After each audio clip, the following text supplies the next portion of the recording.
Mira, mira adelante. Y os podéis dar la mano como si estuvieseis en...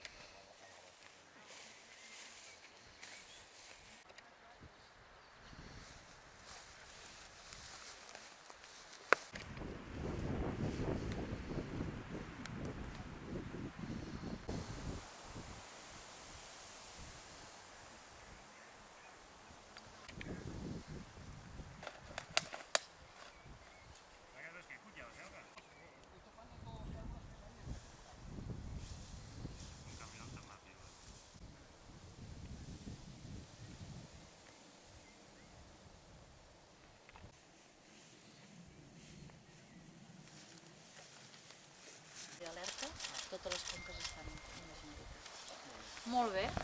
Molt bé. Doncs la restauració... No queda en silenci, Vale, doncs, com apliquen una actuació total de 320 hectàrees i que té un cost de la Generalitat i ara mateix tenim 4 obres en marxa i tenim 19 projectes de restauració. L'objectiu, de fet, estaríem superant ja aquest 20% per aquest sector. Dades molt positives en el que refereix a biodiversitat, òbviament paisatge, que el veiem molt millorat. Uns moviments de terres, uns tàlvegs i 2 basses, que són aquestes 2 basses d'aquí, que d'altra banda es va fer tota la restauració amb hidrosembra i plantacions, es va més verticalitat i es va restituir el camí.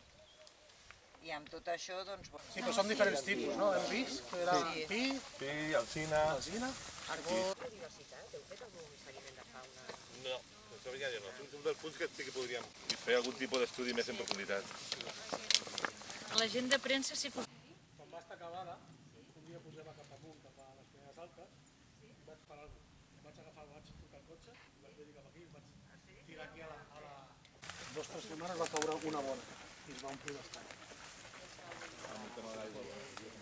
Posicions de nou en un espai que havia estat degradable i que després diuen a la foto es veu més maca. Però està una mica més difícil i més complex d'accedir. El drenatge de l'aigua de la part sulfàrica. Quan ho vau veure el de la caixa... Aquí sí que es veu una... I això són els llits de coco, eh? Està xulo. Per tant, si venim d'aquí uns anys, tot això ens Tot això en trobarem. principi estaria que s'estabilitzi, que hi hagi una integració completa. Perquè això és una pregunta, la màxima capacitat que pot tenir aquesta base. No ho sé. Quedar una mica més alta que això i ja està, eh? Per molt que plogui. Sí, sí.